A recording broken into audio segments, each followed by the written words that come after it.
भाजपा सरकार को वोट देने से पहले एक बार नहीं 100 बार सोचना। अगर अपने बच्चों के भविष्य को गर्त में मिलाना है, अपनी जिंदगी से खिलवाड़ करना है, अपने बच्चों के भविष्य में अंधकार देखना है, उन्हें हमेशा के लिए बेरोजगार रखना है और गुंडा बनाना है, दंगाई बनाना है, तो निश्चित रूप से भाजपा को वोट देना। नहीं तो अगर भविष्य उनका सुधारना है तो किसी भी कीमत पर भाजपा को एक भी वोट दे मत देना। इतनी तबाही के बाद भी जो कोरोना काल में हुई, जिसने इस देश की स्वास्थ्य व्यवस्था को पूरी तरह से नंगा कर दिया दुनिया के सामने, उस सब के बावजूद भी अगर सरकार अपनी पीठ ठोकती है तो इससे बड़ी बेशर्मी कोई और हो नहीं सकती है। सरकार की कई ड्यूटियों में से कुछ ड्यूटियां हैं, कुछ काम हैं जो उसकी बहुत बड़ी जिम्मेदारी है। संविधान के अनुरूप उसे ये काम करने ही होंगे, करने ही चाहिए। जैसे 3 चीजों को विशेष रूप से आप देखें। नंबर 1 शिक्षा, नंबर 2 स्वास्थ्य और नंबर 3 रोजगार। अब जहां तक स्वास्थ्य की बात है, आपको जो कम्युनिटी हेल्थ सेंटर हैं, जो प्राइमरी हेल्थ सेंटर हैं, जो डिस्ट्रिक्ट हेल्थ सेंटर हैं, इनके विषय में सरकार को बहुत ध्यान देना चाहिए। और स्वास्थ्य व्यवस्था ऐसी होनी चाहिए देश की पूरी और प्रदेश की विशेष रूप से अगर देखें तो वो सब कुछ ऐसी होनी चाहिए कि हर व्यक्ति को, वो अमीर हो, वो गरीब हो, इस जाति से हो, उस जाति से हो, वो इस धर्म से हो, उस धर्म से हो, किसी भी धर्म से हो, किसी गांव का हो, शहर का हो, कोई भी हो, उस व्यक्ति को कम से कम दूरी पर स्वास्थ्य सुविधाएं उपलब्ध होनी चाहिए। इसीलिए प्राइमरी हेल्थ सेंटर को ठीक करना जरूरी है और इसीलिए कम्युनिटी हेल्थ सेंटर को ठीक करना जरूरी है और उसके बाद डिस्ट्रिक्ट लेवल पे। लेकिन यहां तो ना तो प्राइमरी हेल्थ सेंटर है, ना कम्युनिटी हेल्थ सेंटर है। डिस्ट्रिक्ट लेवल पर भी क्या स्थिति है सबको मालूम है। कोरोना काल में जो हाल हुआ, हॉस्पिटल के अंदर, हॉस्पिटल की बाउंड्री में रहते हुए लोगों की ऑक्सीजन के बिना मौत हो गई। बड़े अफसोस की बात, प्रधानमंत्री जो भाषण दे रहे हैं संसद में, मतलब मैंने इतनी बेशर्मी देखी नहीं कि आरोप लगा रहे हैं कांग्रेस पे कि कांग्रेस ने भेजा, बंबई से टिकट लेके जाओ, उत्तर प्रदेश जाओ, बिहार जाओ, जाके कोरोना फैलाओ। और इसी तरह से दिल्ली गवर्नमेंट पर आरोप लगा रहे हैं कि जाओ, तुम यहां से जाओ, यहां नहीं, बाहर जाओ जहां से आए हो, और वहां कोरोना फैलाने के लिए भेजा। मतलब एक बहुत अजीब स्थिति है। यह सरकार की ड्यूटी है कि हर व्यक्ति को स्वास्थ्य सुविधाएं उपलब्ध हो सके, उसको डॉक्टर उपलब्ध हो सके, उसको दवाई उपलब्ध हो सके, उसको अस्पताल उपलब्ध हो सके, अस्पताल में बेड उपलब्ध हो सके, उसको वेंटिलेटर उपलब्ध हो सके, उसको ऑक्सीजन उपलब्ध हो सके। यही तो जिम्मेदारी है ना सरकार की। जो राज्य के नीति निर्देशक सिद्धांत संविधान में लिखे गए हैं, उसमें राज्य की ड्यूटी यही बताई गई है कि कल्याणकारी राज्य की स्थापना वो करे। तो कल्याणकारी राज्य कैसे होगा? अगर शिक्षा व्यवस्था सही होगी, अगर स्वास्थ्य व्यवस्था सही होगी, लोगों को रोजगार मिलेगा, तभी तो कल्याणकारी राज्य होगा। और स्वास्थ्य, व्यक्ति का स्वास्थ्य सही रहेगा तभी तो आगे कुछ काम करेगा। इसलिए बड़ी जिम्मेदारी है। और डिस्ट्रिक्ट हेल्थ सेंटर इतने सुविधा उसमें होनी चाहिए कि व्यक्ति को उसके आगे जाने की बहुत कुछ जरूरत ही ना पड़े। मतलब स्टेट लेवल पे अगर आप देखें तो मेरा मानना यह है कि जो व्यवस्था अब सामने आ रही है उसमें तो कहीं भी कुछ नहीं है।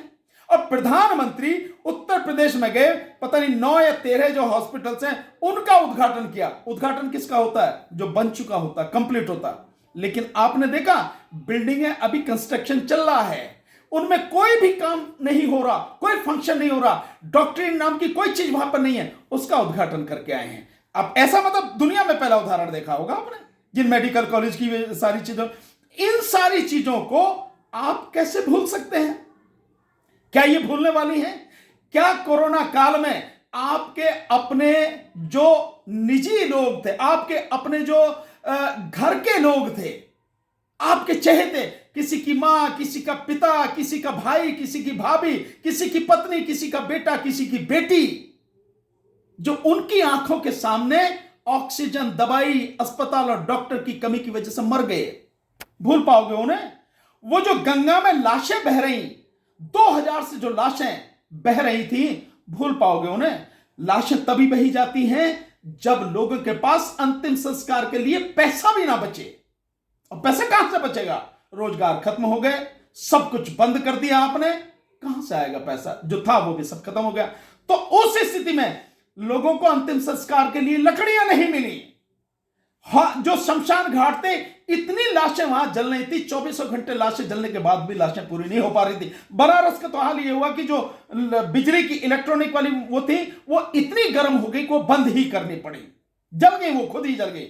इसी तरह से लाशों को ढकने के लिए कि पता ना लग जाए दुनिया को, चाहे वो लखनऊ हो, चाहे वो इलाहाबाद हो, शमशान घाट के चारों तरफ ये टीन की दीवारें खड़ी कर दी गई ताकि उसमें जलने वाली लाशें ना दिखें।